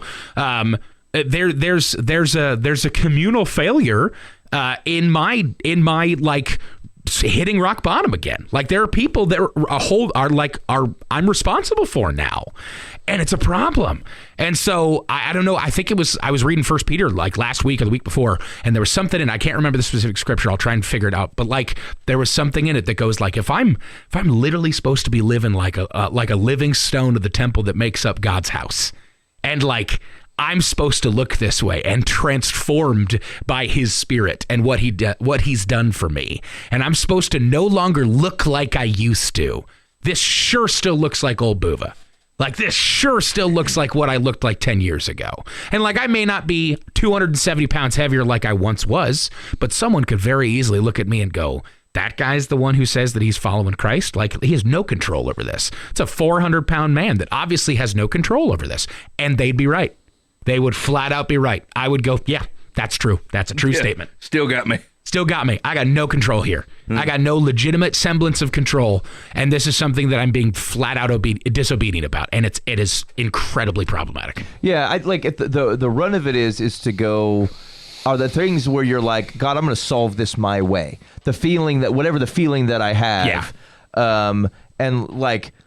It's not like it's not fine to like the feeling is the feeling, like the urge is the urge, like you're going to have these types of things. It's the question is like, what are you reaching for? And I'm actually not even part. I think a lot of I've heard like I go to God alone. I mean, God did provide you community. You can take solace in the sunrise. Like totally, right. The things that God has created are perfectly fine as means of which to otherwise get yourself centered. Sure, but. That what is not that is the 3 hot dogs for $2 at the gas station. Yeah, right. It's not pornography because you don't know how to handle the marriage problems you're having. You're feeling lonely today. It's not anger. It's not like those are the types of things where like it goes, I don't know how to solve this. And I don't. It's probably back to a God trust thing or like a does God care thing or like. How might he even do something like help me with this type of thing? I actually do feel like there was what was I trying to give up? I think it was caffeine or something like that. And it's so silly, but like I think the first 3 or 4 days, I actually felt a little bit lost on what to do with something so simple as an urge is like, hey man, I'd like a soda. Like, oh, I can't have a soda. I like walking around my living room like someone took away my whole existence for something that means nothing to me. Right, exactly. Right, but you felt it tangibly, and so like it's not that I. And I think what you're talking about will attest to this. It's not like this is not a serious thing. It's not nothing to have that type of. We talk about it as a temptation, but like. A lot of times it's a consolation. It's a like, I got a thing in my guts and I don't know quite what to do with it or how to resolve it or have it not feel so strong. And so you reach for things that help calm it, resolve. You rip a heater, you find something to heat or something. Or you just get the feeling to go away. Like that's most of what people are doing. They're not just going like, I carnally want to fulfill all my desires. Like they're trying to ease something that's on him. And so it's not that it's not serious. It's not that it's not of consequence and not that it's not difficult. It's just that like when you reach for the thing that quells it, that isn't where if it's not coming from the Prince of Peace, what the heck is it coming from? Exactly it's coming from a piece of pepperoni. Yeah, right, exactly. Yeah, like God has given me the pattern to be 2 points. He had that one stored up. He really did. He's held that one since 2016. I hope Uva brings this up today. Like God gave me hunger cues. It's okay to eat. Yeah. Like it's perfectly fine. I rarely ever do I go, man, I'm having a rough day. You know what I need? I need a chicken salad. I'm going to have a chicken salad is what I'm going to have. I go, Mike, can you please show up with the Baconator? Can you shoot it directly in my IV? It's freaking ridiculous, man. Like, I'll just go, like, I'll get jitters. I'll get angry, like, when something stops me from, like, when I get one-track minded about it, I'm upset if something gets in the way. Yeah. And it's the dumbest things. Freaking, it's 97 cents for a small thing of like cheese bites from a Walmart. They're gross. They are disgusting and are probably giving me cancer. Yeah. But like, I get pissed if they shut down the kitchen section early. Because like when I get my harebrained idea of like I'm gonna spend that 97 cents on that, like it's already committed. And here's the deal. Here's the crazy. It's like 3.5 ounces of cheese bites. Like it's not enough that I'm like I'm really gonna die because of these today. But I mean it's stupid. Yeah. But I just go I want this. Like nothing is gonna stop me from getting this thing. And that's when I realize I'm like, oh, this has way more power over me than it should. Yeah. And like I think it's a thing that's fine to keep around because I go it's not as bad as it used to be, or I still have hunger cues. A guy's got to eat, but never once do I go. What's a 97-cent cheese bite compared to 3 stops at a Wendy's, a Culver's, and a Bebop's? Yeah, right. Yeah, it's nothing. It's a freaking drop in the bucket. I used to be like morbidly obese, couldn't move around, was on my deathbed most of the time, sicker than a dog. Nowadays, I'm healthier than I've ever been.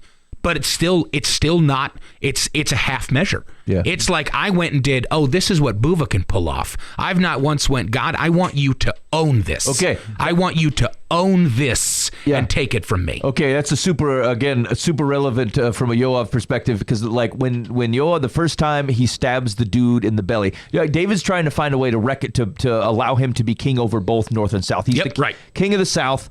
and there's like a 7-year time frame before he's the king of the north. And he tries to make a pact with Ishbosheth's dude to help kind of bring everybody in line. And Joab finds out about it and stabs the guy in the belly. And everybody knows this was wrong, and everybody knows Joab did it. And David goes, I cursed his family. He didn't like he should have been punished. He should have been put to death. He should have been relieved of his position. And David does the half measure. He goes, I call Yahweh's curses on you. Yeah. Like, you silly man. Yeah. And so like it's the same, like, did he do something? Yeah.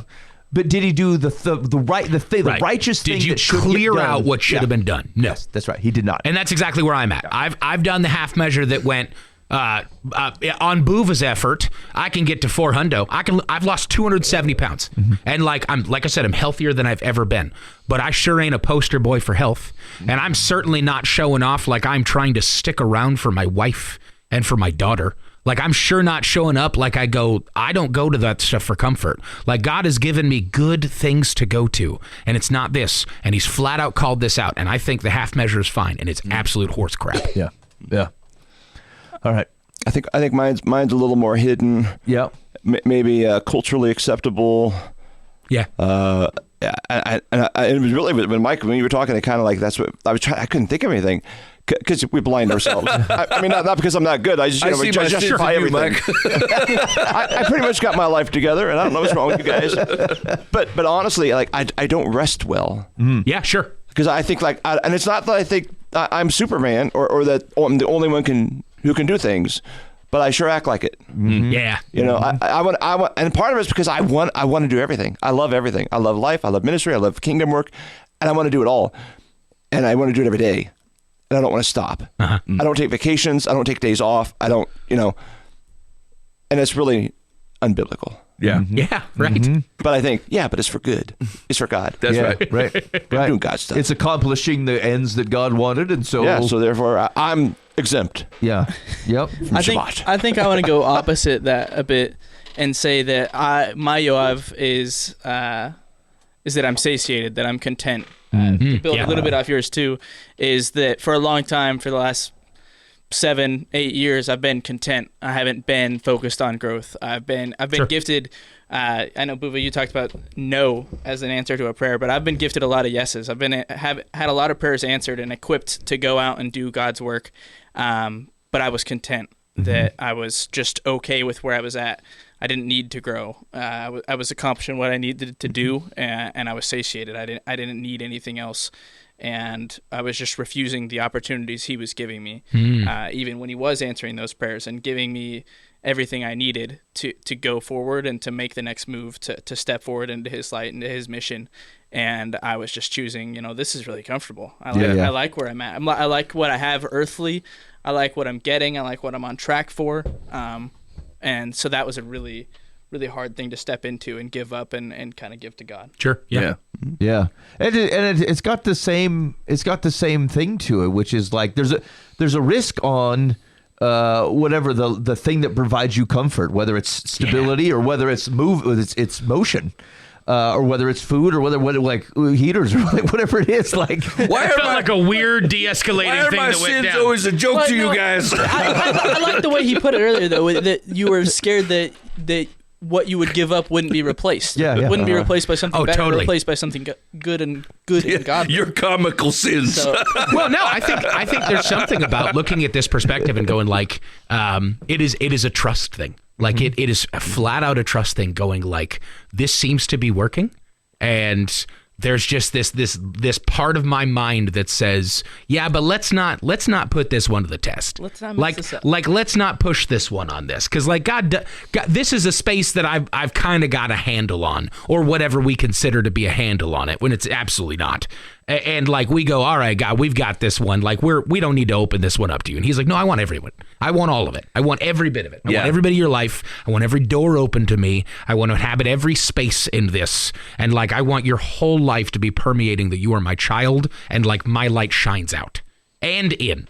Like, because his question is like my question will be, God, can I be your son, and will you love me, and can I also be a smoker? And he's like, sure, but why would you want to be? Right.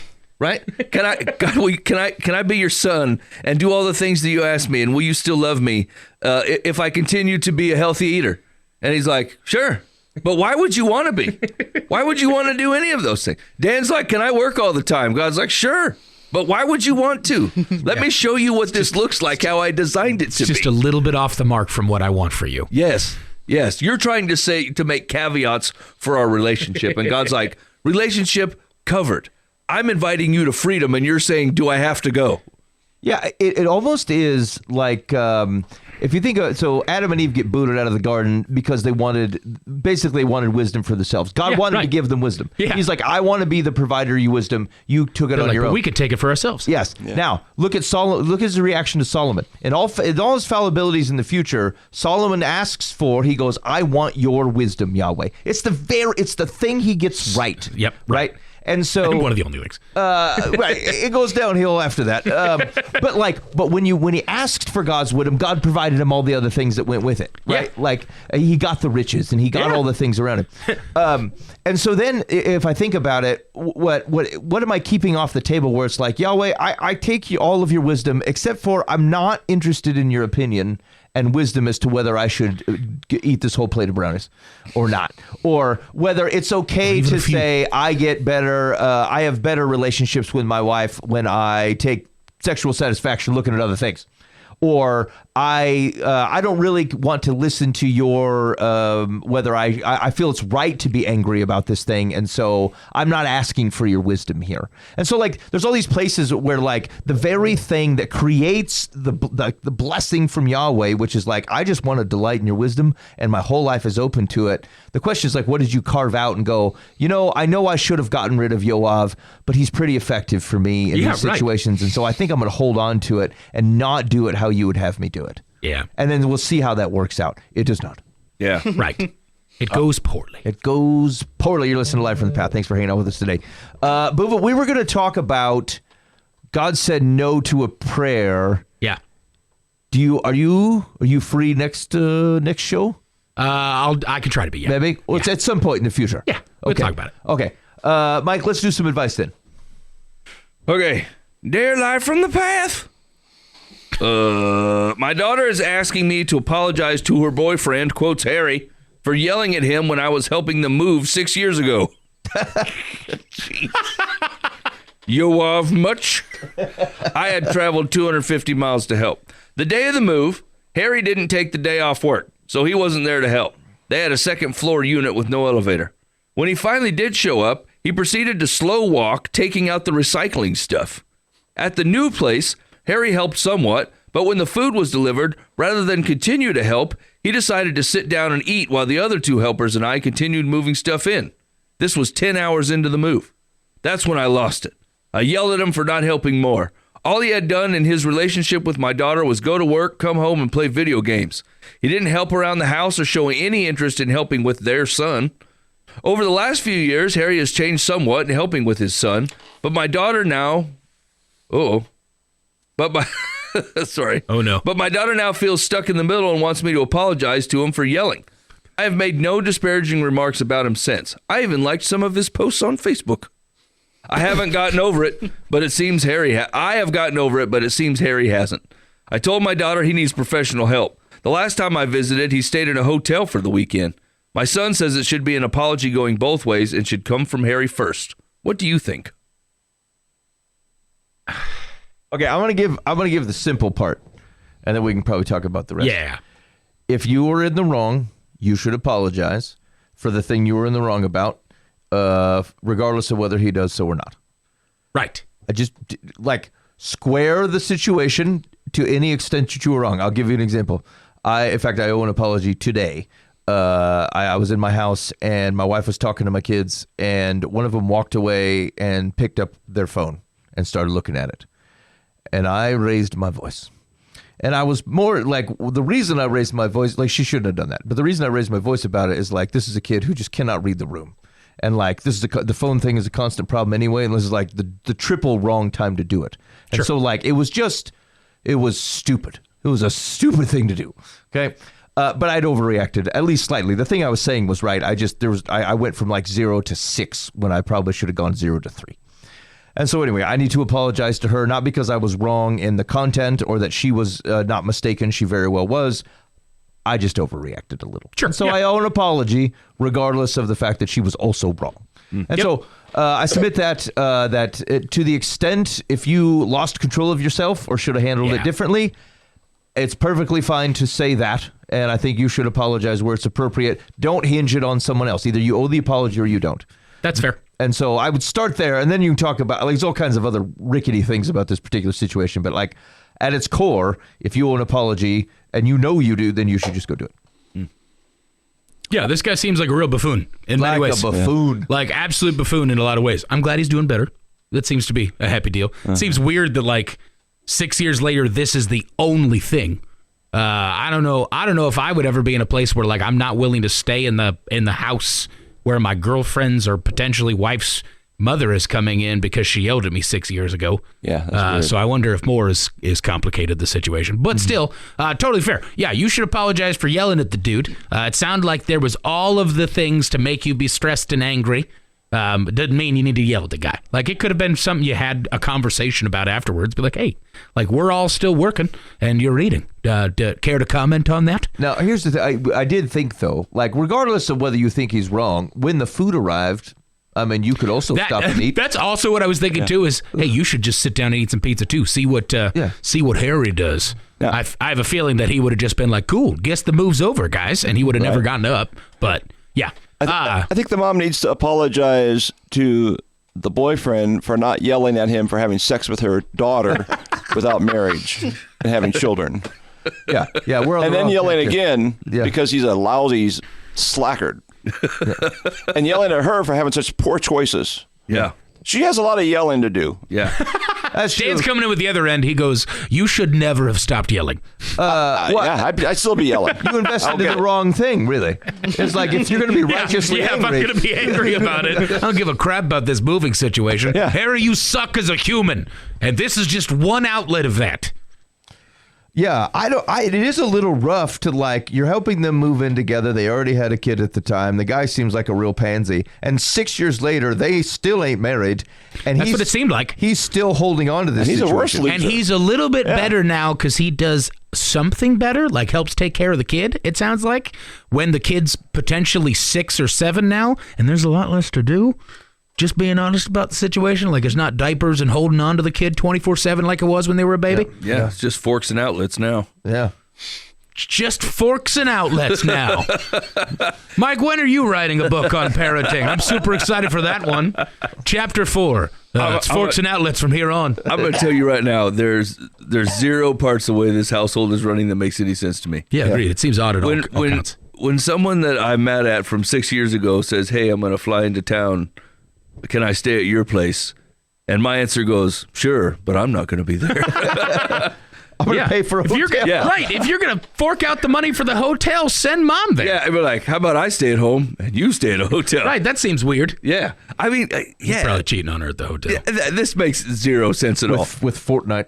Also, like when she was describing him at the move, he's like, he's one of the helpers. I'm like, it's his freaking house. Right. He's not a You're helper. not a helper. He didn't take the day off. It's his stuff. Most people who know they're inconveniencing other people to have him move, they're like, we got all the stuff we could in our Volvo and our station wagon, and we made 10 trips already. We need help with the couches and the heavy stuff. Right. Yeah. I don't know. She traveled 250 miles to help with this move. The thing is like you don't get to bring that up when you offered to do it. Yeah. Right? Like it doesn't matter if you're 250 miles in, right? Like if that was going to be a point of contention for you, you never should have made the trip. Yeah. But as soon as you did make the trip, you don't ever get to bring it up again. Yeah. You're doing conditional generosity. It's exactly right. So like what would be nice is to be able to find a nice clean line where you can hang a black hat on one of these people. And I'm telling you, all three of them ain't got a lick of sense, morality, or smell of Jesus among any of them. All of them are acting like complete apes. And like if they can, the best thing you can do is not get involved. Let them fight it amongst themselves. Because eventually the big ape will win. But until then, unless they're willing to either repent and change the way that they look at humanity and themselves, this pattern will continue. And all you've done is made yourself sorry for getting involved. Yeah, that's fair. Yeah, dang, this one isn't cut and dry. They're all rough. Yeah. Except for the kid. The kid sounds great. Yeah. Yeah. I hope the kid's doing all right. 6-year-old's all right. The kid's a biter. I'm hoping Dang it. Ben, why'd you have to ruin this for me? Sorry. I was super excited about this kiddo. I thought they were just doing right. Maybe the kid's Joab is biting. Why don't you calm down? Everybody's got one. He bit a cat, second floor. Wow. Bit a cat on the second floor. Okay. Anybody else want to throw in? Otherwise, we're doing secular's advice. Caston? I don't think I have any fatherly advice from this end. I'm very interested to hear what secular has to say to this one. Okay. The question was, what do you think? I love when they had like that. And the answer is, face it, your daughter's boyfriend is an overgrown child. Count your blessings that she isn't married to him. Oh, yeah, that's the big hang-up. Yeah. Be happy that she's just giving him free sex. Right. Yeah, great. That seems like a weird Brought a thing to kid hold into on the to. world. They share bills and responsibilities, but good thing they're not married. Good thing they're not married, because then it would be a little bit more awkward of a tax situation for when they had to cut off this non-marriage, just legal paperwork. What's wrong with you, secular? Someone has to be an adult, and I'm voting for you to fill that role by taking the first step. Hold your nose and apologize to Harry, if hold only your for your nose. daughter's sake. Yeah, actually, that's probably the best advice. Make an apology you don't mean. We'll see how long that treaty lasts. This is the worst advice Harry, I've ever I'm heard. sorry you sucked 6 years ago. Jeez. I would, like, realistically, would you go to the guy and go, I said something 6 years ago that seems to be really sticking with you, and whatever it is that I said at the time, even if I meant it, if I lost my temper, I apologize for that. It wasn't anything that should actually still be hanging around 6 years, so I apologize. Sure. And then whatever. I also think it's perfectly fine, and as long as we're being honest with each other, you can have an opinion if you want to. You risk the relationships. It's up to you whether you think like it's going to be effective or whether you think they're of consequence to say these things or not. So I'm not saying you actually can't say a hard thing if you want to. I'm just saying, like, whatever. If this is the barrier to the conversation, it costs you almost nothing. Yeah, right. And if it's true, then do it. If it's not true, then don't do it. Yeah. For the record, though, I am going to remember several insults that Mike has delivered to me in 6 years. So No, what'll happen is they'll eventually pile on so much that you just lose track of most no, of them. I've got them written down. It'll be okay. Kazan, as someone who was insulted by Mike much further than 6 years ago, just throw the papers away. That's the I old. didn't really write them down. That's the old I know. me. I just I spent the first 5 years of this show them telling me my shirts look like curtains. Okay. Dan, your shirts did look like curtains. But those were insults. They were insults, and then you started showing up in black sweatshirts, and it all got fixed. Listen to me, boys. Insults turn around in the light of day to be very true, and you're like, these are just truths that were being Really? told. Mike to me. had me saved in his phone up until recently as Fart in the Wind. That was my contact name in his phone, was Fart in the Wind. He also made me so mad one time, I legitimately almost threw a table at him. Yeah, I can understand. Yeah. I'm a little scared to know what my name is. I would hope it's just my name. I just started leaving the C off your name in my phone. he did call me Asin today. Yeah. But yeah, I played it off as an autocorrect problem. yeah, there was a quick Cassin afterward, but no, it's usually just Asin. Okay, ready? Well, hold on. Just for clarification, within the last 18 months, Dan has come into this show with a pair of pants that had peppers on it. You got pepper pants? Hey, that's very Don't grandpa act like of you you. don't learn no lessons, Dan. Which ones? You showed up with pajama pants? Or it was something of the ilk, of which reminded me If you're of not a pepper pants. line cook at a Chi-Chi's, you have no right to have peppers on your pants. I don't know what you're talking about. That's what I'd say too, Dan. Okay, I might have mistaken them for some, but they were, first of all, they were certainly some sort of leisure pants. And they were loud. Yeah. And if you'd put a billfold in them, they would have fallen to his knees. Do you know what I'm Dan saying? shows up, Sasquatch hey guys, jammy what's a pants. nosy pepper do? Gets jalapeno business. Jalapeno business. Carrot tops. I'm just saying, Dan, like, you know it when you buy this loud clothing. I've never wore a loud thing in my Yeah. life. Yeah. Mike. Don't look at Dude, me like that. Caston's never met a clothing in fact, earth tones. Hold on a minute. I also remember probably, was it 2 or 3 years, maybe it was 2 years ago, Dan, you were at some sort of convention and you intentionally purchased some sort of loud shirt. Yeah. So because it was driving conversation. I did true. it again You this have last worn- week. I was in Atlanta. I had more conversations. Okay then. I don't want to hear any of this business. Yeah. Curtains, couches, loud That's Hawaiian. true. I'll also never forget the Secular of Solomon, where Dan given a country of origin, Dan boldly goes forward and goes, secular, Epcot Center. It's got them all. We're like, Dan, Wrong. Dan, come on.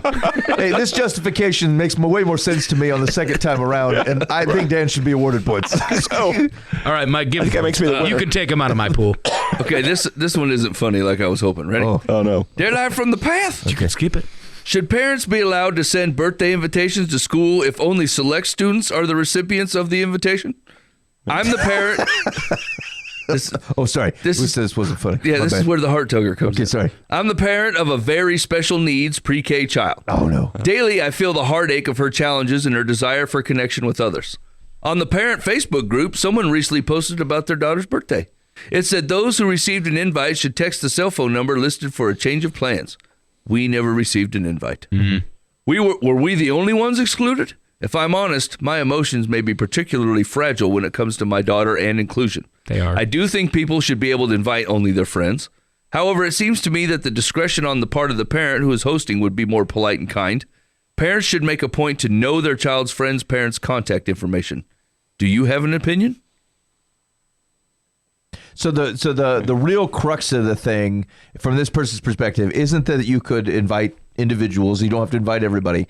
It's really the Facebook post that had to draw attention to these invitations that then exposed the fact that not everyone was invited. Yeah, that her special needs child wasn't invited. Yeah. Yeah, the kid didn't read it. The kid's in the same situation regardless. Yeah, Right. Exactly. Yes. Yeah. Agreed. This is an emotion that you're feeling in this, and understandably, like I won't deny that. Like it's understandable that you're feeling this thing, especially in the space where you are very cognizant of the kind of things that your daughter, you hope for her to get, but she's not. Totally makes sense. You can feel the feelings, but without pushing further. Like you can go, man, this kind of stinks. I really wish Delilah was, invited. I really wish she had this, but you don't need to go any further and then make everyone change the way that they did that on the Facebook group. Yeah. That stinks for you, undoubtedly, but but like the parent sponsoring the party should have contacted the people she invited, not publicly said, "Hey, everyone." Oh, undoubtedly, like, knowing they half could of have you are done it not a different way. invited. Hold on. That's true of everything on Facebook. Yeah, right, exactly. Yeah. They Yes. really should have just told the people that care. You know what I'm saying? Yeah. I'll stop posting. I just can't imagine doing that. This is why I've been off the Facebook for If years. you've changed 'cause your Mike's ways, just I'll rude. unblock you. Hey, everybody, I bought a trip to Hawaii, too. Could you give me a call? Hey, everybody. I know I'm having that super sweet bowling party next Friday. If you got the invite, reply to this message. We changed the time. Everyone who didn't need not comment. Yeah. Like it is like, maybe it's just a quick lesson to like teach your kids how to look outwards, right? Even when things are about you. Right. So like, obviously the party's about you, but like, full well what it feels like to not get invited to a thing or feel like you're excluded. So like if you're smart about it, like you can get your kids to make a game out of it. You're like, look, we don't want to hurt people's feelings, but like the most convenient time to run into all your friends is at the school. So like hand them out, but do it on the sly. Be like, hey, this is an invitation That's to what my our party. daughters to do. Yeah, put it in your backpack, but please don't tell Let anybody. see it. Yeah. And everyone's got an invite to a party from Daniel. That makes sense. You went to a different school. Yeah. Oh, that's true. Yeah, good point. She was really sly about that. Yeah, it's not too early to teach your kids to have some empathy for people around you. And like, I don't think you should guilt them into inviting somebody that they don't necessarily want there.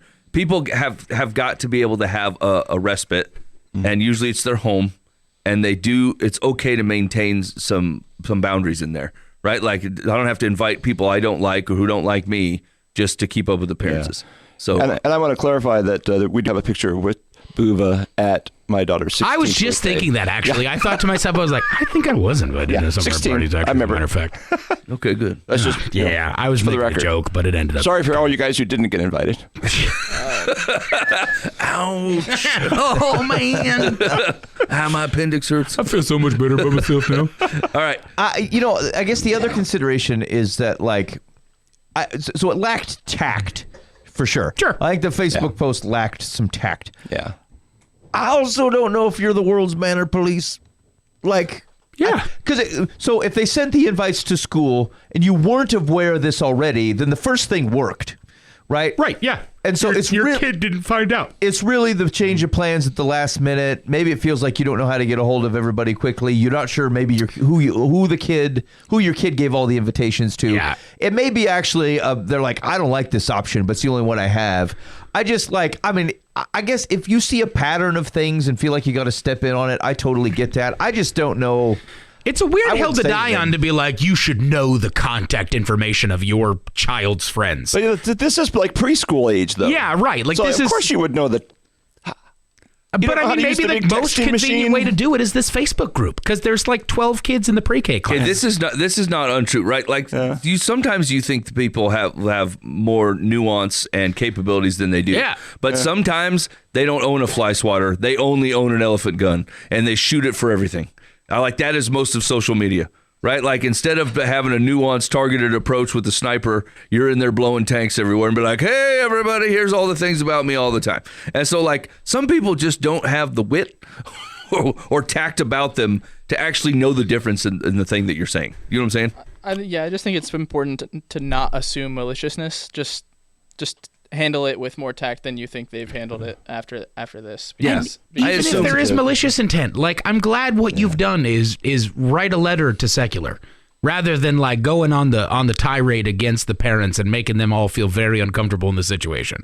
You probably did, of the options that you had, one of the better ones, which is not to make a big stink in your social circle with this situation. I guess the only thing I would say is like a good thing to run by is like, is the person that you're worried about being harmed, were they harmed? Sure, yeah. Because they weren't. In this case, no. Right. You were harmed. They just weren't. You perceive that they could have been. Sure. But they weren't. Yep. And so, And as a special needs parent, I feel like this is something you're going to run into forever. Probably. Like, over and over and over and over again. Your child is going to get passed up on opportunities, on social situations, and all this different stuff.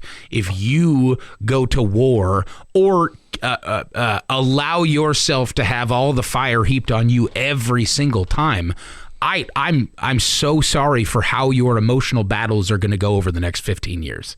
Like, legitimately, like, there has to be some level of resilience that you start to get here, or you're going to be buried emotionally forever. That's right, because some of it is going to be actual, and then some of it's going to be perceived. Yeah, if it's perceived, like, you have to grow some thick skin in this. And I know that's not the advice that you're asking for here, but I certainly think it's understandable in this space, because, like, you have a special needs child. This is not going to go away anywhere. Like, these things are going to continue. That's the thing. Undoubtedly. By administrations, by social situations, For sure. by people in their life, there's going to be times when they're old enough that you're not there to be any level of social buffer or emotional buffer at this, that, like, you have to teach them a level of resilience here as you can, as you're capable of doing so. And I hope for your sake that you're able to start being like water off a duck's back within some of this stuff. Because if by 4, which I'm guessing is the age here, we're still in this space where it's like, my kid got passed up for an invite to a party. They don't know about it, but I do, and I'm broken. Mm-hmm. I'm so sorry. I can understand why that hurts, but I'm hoping for you that you can get to a level where this starts to get to a point where it goes, yep, this is par for the course, but I love my kid. But that's, like, to Cass's point, though, right? Like, it's best to try not to live with some hope in your life, that it is totally. not like this. Because here's the thing, is like, all the reasons that your kid has special needs and the things they struggle with. The other 4-year-old has no idea. No clue. They just know that kid's different, and they're not very nice. And they don't know why they're not very nice. They don't know why they don't talk, or why they don't look them in the eye, or why do they scream randomly. Like, they have no idea why all these things are true. And so, like, you can't take this heavy burden of knowing. The reason that, like, you're heartbroken is because you're looking at a future. And you're going, this will be a lifetime worth of struggle. Sure. But, like, at 4 years old, you can't be holding these 4-year-olds accountable. Like, the kid, in their estimation, is not nice to them and is not friendly. And they can't quite figure out how to communicate right, or whatever the thing is that's blocking it. And so, like, I think you have to be really careful in like, you have to be the protector of your kid, but you also have to be the level setter of what you can expect out of the rest of humanity based on the information they have. Mm-hmm. Like, they don't know, like, them kids have no idea that the kid has special needs. They just know that it's different. Yeah, and it's not working different. right. You know what I'm saying? Differently. All right, here we go. Secular's advice was, I'm with you 100%. Speaking for myself as an adult who was once a child who was excluded. For many reasons, parents should make a point of having their friends' parents' contact information. That information could be crucial in case of an emergency. Speaking as a child who was once excluded. Yeah. What a weird way to level set that. Yeah, right. Like, that is just an odd stretch of empathy. Yeah. Like, hey, I get where your special needs child is coming from, and I can totally understand where you're coming from as a parent, because I, too, was once not invited to a party. I'm secular. I'm so not trying to no, yes, I am. I'm absolutely trying to liken your life experiences or lighten your life experiences. That was ridiculous. Secular Sorry. also didn't answer the question. No, not at all. Just said, hey, it is a good idea to have contact information. You're right. They should have the What contact if there's an information of their emergency? friends. Yeah, you should know little Timmy's dad's number. Dude, I have there's some kids that, like, I only have their mom's number and I didn't have their dad's number, and I won't call a single, like, a woman I don't know. You know what I'm saying? If I haven't met them very often, I'll call a dad right out. I got zero problems with that. But like another woman that, like, I've maybe met once, I always have to find my wife. I'm like, well, you better call this gal. I don't do that. Yeah. You know? And so people always, the kids will be like, here, let me give you my mom's number. I'm like, what's your dad's number? Well, I don't know. He works a lot. I go, I don't give a rip whether he works it or not. He's the guy I'm calling. So, like, give me your dad's number. What's your daddy's number? And then I'll call the dad and I'm like, hey, you're supposed to come pick up this kid. They're like, I didn't know my kid was there. I go, not my problem. Your kid's still here, though. Someone needs to come get him. Well, you should call his mom. I go, you should call his mom. I'm calling you. Oh, Mike, you're fun. You're real fun in social situations. Did you know that? Has anyone ever told you that? I didn't think so. I didn't think anyone's ever complimented on your social ability. You could use some tact. Yeah. You should see him at a Panera Bread. It's the funniest thing you'll ever see in your entire life. I've almost had to leave a Panera Bread because I almost wet myself laughing. You're No ability to handle social cues at all. You're listening to Live from the Path. I thank you for hanging out with us on this very fine evening or whatever time of day you're enjoying the program. Big thanks to Casson for joining us tonight. Thanks for coming in, man. Really Thanks for appreciate having it. me. Doors always open. And we're going to turn this thing over to you. If you got any feedback, hit us up on the Live from the Path complaint line, 515-517-0085. Call or text.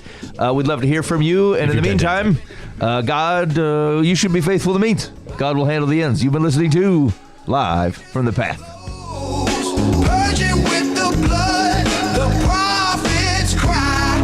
It cuts through the night. Let truth stand tall. Let wrong take flight. Olive trees weep, vineyards scream ash. The feast turns bitter, bread turns to trash. The rich hoard wealth, poor crushed to the dust. Walls built on lies, foundations of mistrust. You build your ivory towers, sit on gilded thrones, but the Lord sees all, even hearts of stone. Woe to those at ease who sing idle songs. Your palaces crumble, you've been wicked too long. The lion don't whisper, it tears through the air. The Lord won't relent till justice is fair.